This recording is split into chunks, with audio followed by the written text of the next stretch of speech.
स्वागत है सभी दोस्तों का इस YouTube चैनल पर। आइए डियर स्टूडेंट, आज हम बात करते हैं कंजक्शन टॉपिक के बारे में।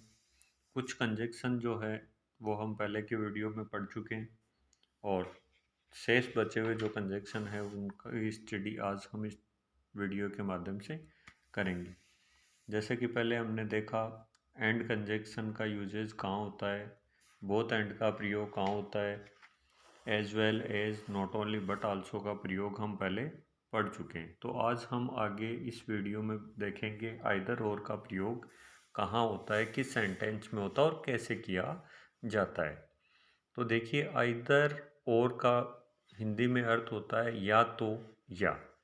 यहाँ दो अलग अलग सेंटेंसों को हमें आइदर और के माध्यम से जोड़ना है। दोनों सेंटेंसों को एक सेंटेंस में हमें कन्वर्ट करना है। तो आइए डियर स्टूडेंट, हम देखते हैं।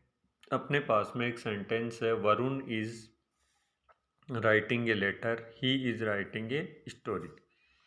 तो यहाँ देखिए, ये जो सेंटेंस है वो सेम है, Varun is writing a letter और ही इज राइटिंग।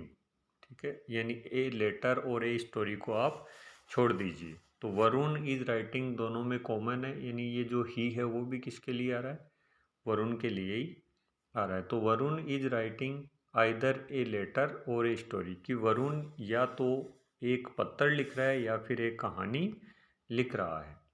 दूसरा अपने पास में एग्जाम्पल है, सीमा प्लेज क्रिकेट, सी प्लेज हॉकी। अब ये जो सीमा है इसके लिए यहाँ सी प्रोनाउन का प्रयोग हो रहा है। तो यहाँ सीमा प्लेज कॉमन है दोनों में, सी प्लेज भी उसके लिए। तो हम लिखेंगे सीमा प्लेज आइदर क्रिकेट और हॉकी, कि सीमा या तो क्रिकेट खेल रही है या फिर हॉकी खेल रही है। फिर नेक्स्ट है, जब दोनों वाक्यों के सब्जेक्ट अलग अलग हो। पहले हमने पढ़ा कि दोनों में सब्जेक्ट एक है, लेकिन अब हम पढ़ेंगे कि जब दोनों वाक्यों के अंदर जो सब्जेक्ट्स है वो अलग अलग हो, डिफरेंट हो। जैसे कि यहाँ अपने पास एग्जांपल है, महेश इज प्लेइंग और सुरेश इज प्लेइंग। तो यहाँ दोनों में सब्जेक्ट अलग अलग है, इसलिए हम पहले आइदर का प्रयोग करेंगे, फिर फर्स्ट जो सेंटेंस है उसका सब्जेक्ट रखेंगे, फिर और यूज करेंगे और के बाद में दूसरे सेंटेंस का सब्जेक्ट लिखेंगे और फिर हम लिखेंगे इज प्लेइंग। तो यहाँ इसमें क्या होता है, और के बाद जो सब्जेक्ट होता है उसके अनुसार ही वर्ब का प्रयोग हम करते हैं। कि और के बाद में जैसे यहाँ सुरेश है, सिंगुलर सब्जेक्ट है, तो हम यहाँ इज हेल्पिंग वर्ब का प्रयोग करेंगे। तो इसमें ये एक महत्वपूर्ण बात है कि आइदर और का प्रयोग जब भी हम करें तो और के बाद वाले सब्जेक्ट के अनुसार ही हमेशा वर्ब का प्रयोग किया जाता है। नेक्स्ट है, जैसे my father has gone to Kota, his friend his friend have his friend have gone to Kota. My father has gone to Kota, his friends have gone to Kota. तो ये कैसे होगा, ये होगा either my father or his friends. अब have आया, यहाँ देखो ये हैव क्यों आया, क्योंकि और के बाद में क्या लिखा हुआ है, हिज फ्रेंड्स लिखा हुआ है, हिज फ्रेंड्स प्लूरल है, तो his friends have gone to Kota आ गया।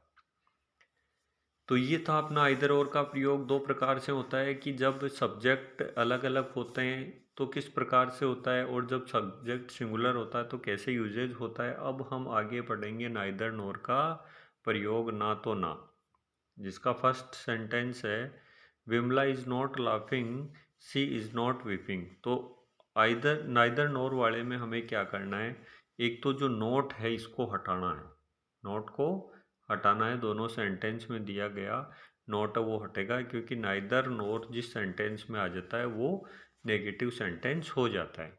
तो यहाँ देखिए सेंटेंस बन गया, Vimla is neither laughing nor weeping. Vimla is neither laughing nor weeping. दूसरा क्या है, Sita is not reading a story, she is not reading a novel. तो ये सेंटेंस बन जाएगा, she is reading neither a story nor a novel. जब दोनों वाक्यों के सब्जेक्ट्स अलग अलग हों। अब इसके बाद में नाइदर नॉर का प्रयोग हम देखेंगे कि जब दोनों सब्जेक्ट्स अलग अलग हों तो किस प्रकार से ये जो सेंटेंस के अंदर ऐड होते हैं, नोर के बाद वाले सब्जेक्ट के अनुसार वर्ब आएगी। अब देखिए डियर स्टूडेंट, हमने पढ़ा कि पहले आइदर और में पढ़ा कि और के बाद वाले सब्जेक्ट के अनुसार वर्ब आ रही है, तो नाइदर नोर में भी वही होगा कि नोर के बाद में जो सब्जेक्ट है उसके अनुसार वर्ब आएगी। जैसे यहाँ अपने पास में सेंटेंस है, Veeru does not learn poem, Mohan does not learn poem. तो यहाँ दो सब्जेक्ट अलग अलग हो गए, नाइदर वीरू नॉर मोहन। अब मोहन के बाद में लर्न्स यहाँ आ रहा है, यानी डज नॉट तो हटाना है ही हमें, डज नॉट दोनों सेंटेंस का हट जाएगा और ये लर्न्स आ गए, यानी कि मोहन सिंगुलर सब्जेक्ट है और इसके साथ में वर्ब के फर्स्ट फॉर्म के साथ एस लगा हुआ है, तो ये बन गया neither Veeru nor Mohan learns poem. फिर नेक्स्ट है जैसे my mother does not take tea, your mother does not take tea. ये बनेगा neither my mother nor your mother takes tea. Takes tea कैसे, योर मदर जो है वो सिंगुलर है, तो यहाँ पर टैक्सी टी आएगा। अब इसके बाद में हम आगे पढ़ेंगे दो अल्दों का प्रयोग कहाँ कहाँ होता है, कैसे कैसे किया जाता है। दो अल्दों के बारे में हम अध्ययन करेंगे। दो अल्दों यानी कि यद्यपि या फिर हालांकि। इसके कुछ रूल्स है अपने पास में। यहाँ रूल फर्स्ट है, वाक्य के आरंभ में दो या फिर अल्दो लगा दो और पूरा वाक्य ऐसा का ऐसा उतार दो। रूल नंबर 2 है, वाक्य की समाप्ति पर फुल स्टॉप को हटा दो और कोमा लगा दो। यानी दो वाक्य, दोनों में से जो फर्स्ट जो वाक्य होता है उसका फुल स्टॉप है उसको हटा दो और वहाँ पर कोमा लगा दो। जैसे अपने पास एग्जाम्पल है, ही is poor, he is honest. तो यहाँ हम दो का प्रयोग कर रहे हैं, तो दो ही इज पुअर और फिर ये यहाँ से फुल स्टॉप हटाकर कोमा लगा दिया और आगे के सेंटेंस को ऐसा का ऐसा उतार दिया, ही इज ऑनेस्ट। दो he is poor, he is honest. दूसरा है, you were late, the teacher did not punish you. You were late, the teacher did not punish you. तो ये बन जाएगा, although you were late the teacher did not punish you. यानी पहले हमें केवल दो या अल्दो का प्रयोग करना है और फर्स्ट सेंटेंस का जो फुल स्टॉप है उसको हटाकर कोमा लगा देंगे और बाकी का जो सेंटेंस है वो ऐसा कैसा उतार देंगे। बस यही साधारण सा दो अल्दो का प्रयोग है। अब वाइल का यूजेज कहाँ होगा? वाइल का अर्थ होता है जबकि, और वाइल का प्रयोग वहीं होगा जब दो सेंटेंसों में दो गतिविधि एक साथ हो रही हो, तो वहाँ हम वाइल का प्रयोग करेंगे, यानी कि दो एक्शंस वहाँ हो रहे हैं। जैसे I was working, she was sleeping. I was working, she was sleeping. तो ये इस बन जाएगा sentence, I was working while she was sleeping. अब इसी प्रकार से दूसरा है, they visited the Taj Mahal they were in Agra. कि they visited the Taj Mahal while they were in Agra, यानी कि दोनों सेंटेंसों के बीच में इसमें केवल वाइल हमें जोड़ना है और हमें कुछ भी नहीं करना है और ये वाइल कंजक्शन का यूजेज हो जाएगा। फिर यट, यट का होगा फिर भी या के बावजूद भी। ये दो वाक्यों के बीच में विरोधाभास दर्शाता है। जैसे वाइल है तो वाइल के अंदर दो एक्शंस वन टाइम रनिंग हो रहे हैं, लेकिन यट के अंदर क्या होता है, ये दोनों वाक्यों के अंदर विरोधाभास प्रकट करता है। जैसे he is strong, he refuses to work hard. He is strong, वह मजबूत है, he refuses to work hard, लेकिन उसने कठिन परिश्रम करने के लिए मना कर दिया। तो ये बन जाएगा, he is strong yet he refuses to work hard, यानी बीच में केवल यट जुड़ जाएगा। The house is very big, it is surprisingly clean. The house is very big, yet, yet इसमें बीच में आ गया, दोनों सेंटेंस हो गए। इट इज सरप्राइजिंगली क्लीन, बस, और इतने से में ये अपना जो सेंटेंस है वो पूर्ण हो गया।